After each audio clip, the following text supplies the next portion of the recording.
Hey, John from backofthedragon.com here with you again from the Big Walker Mountain, the first mountain on the Marion side of the Back of the Dragon.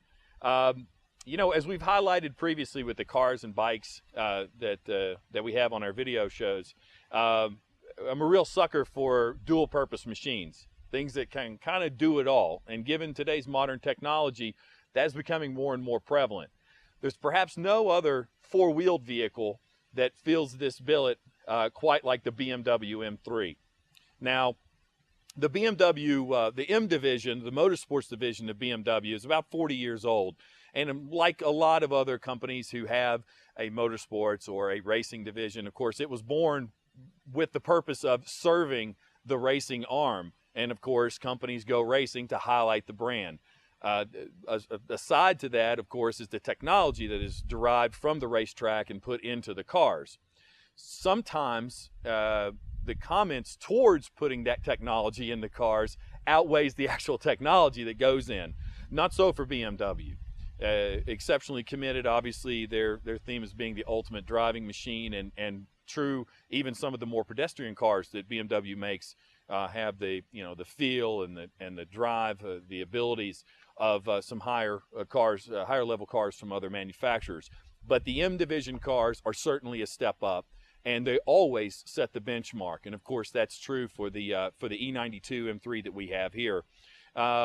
We were introduced in the United States to the M brand in the mid to late 1980s with the E30 M3, an inline four, shy of 200 horsepower, which doesn't sound like a lot today, but certainly in its time, an amazing car, and a car that has never fallen out of favor with the enthusiasts. And true, to find one of those in a very nice condition today will set you back a good penny. As the car grew, literally, as the car grew into the E36 and then the E46, it carried the inline six-cylinder engine, of course, beloved by BMW files all around the world. And then we moved to the mid to late 2000s, and word that actually a 4-liter, high-revving 4-liter V8 was going to be the engine of choice for the E90 series, the sedan, the coupe, and the convertible. At first, everyone was very nervous about this. Oh, they're going away from the six-cylinder roots.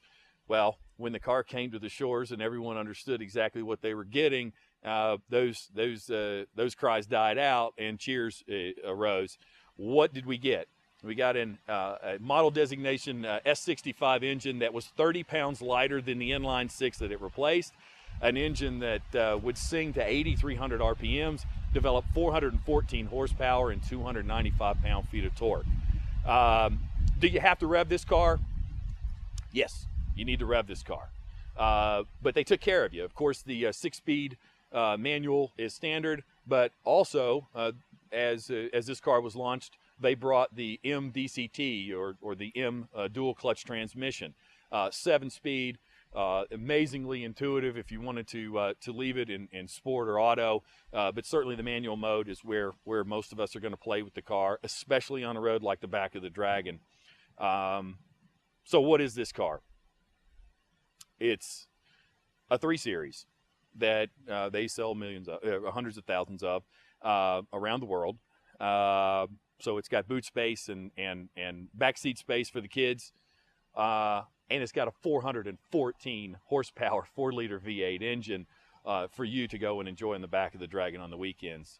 Upgraded brakes, steering feel, perhaps the best in its class. The steering feel may have lost just a little bit. Certainly, it's no E30 with the steering wheel that's the thickness of a coat hanger, but a truly unbelievable, amazing, everyday livable car.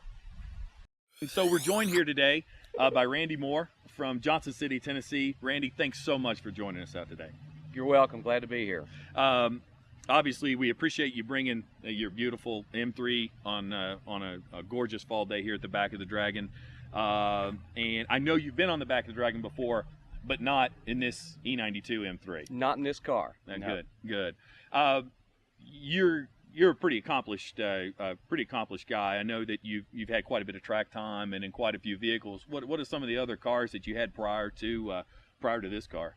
I've actually had two 911s, a 997 Career S, which I liked very much, a 996, and a Boxster, 2000, one of the first Boxsters made, edition, and all were great cars. Yeah, all were great cars, but you own this now. Yes. Why is that? Well, this is actually the second one I've had in the M3, and the chassis, the suspension, the steering feel, it's the most neutral balanced car that I've ever driven, on track or on the street. And I think you even dropped that this car was faster than your Carrera S around the track. Yes, it was. Yes, it was at Road Atlanta and also at Barber and VIR, some of the tracks that we do on a regular basis. Wow. And of course, Road Atlanta's got plenty of straights in the back straight there, and VIR's got very nice twisties, and so a real nice mix of tracks. Nice mix of track, and then Barber gives you a shorter track turns. The car just handles so great on at speed. Right, absolutely. And for a base price of $60,000. hard to beat, hard to argue. Absolutely. Now your car actually has a few upgrades. I mean, you do have the MDCT transmission, and you do have the ZCP, the competition package on this car. And of course, nice little tasty carbon fiber bits all around it. Yeah, the carbon fiber package, one I hadn't had on my other car with the splitter, the spoiler, and this one also has a carbon roof. And the MDCT transmission is just so quick, and it's hard to beat it with a manual. Absolutely, understood. I know there's the forums are rife with comments back and forth, and it's I think it's as opposed to people arguing about it. I think the choices that we have now are really what should be highlighted. So it's not the differences from a negative aspect, it's the opportunities that we have to drive the different things. Yes it is, and it's just there's still a lot of old manual gearheads out there that prefer a manual, but if you drive a car like this at speed on a track, and you're able to concentrate more, and your hands never leave the wheel. Absolutely right. Well, fall day, leaves, unbelievable stretch of road we have out here. E92 M3, full of fuel. Ready to go. Let's get it. We'll see you in a minute.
Well, I think we took the right car on the road today. What do you think? I think so. Just fantastic. Good fall day here in Southwest Virginia, and just a great drive. An unbelievable drive. Again, I've driven and been in many of these, the E90 series M3s.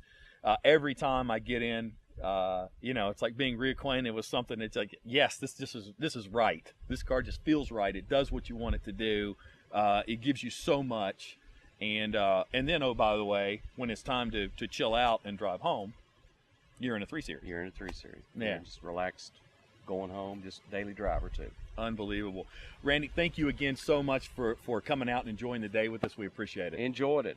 Awesome. Appreciate it. That's going to do it for us here on the Big Walker Mountain at Back of the Dragon.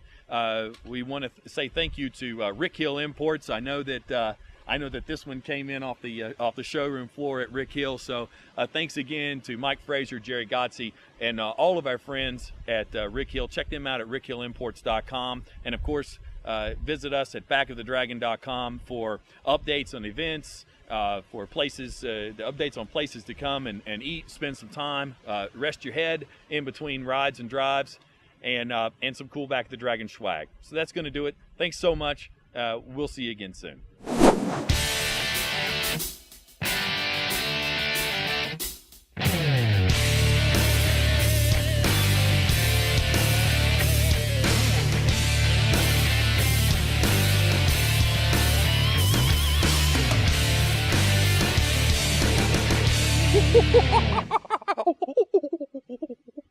Backofthedragon.com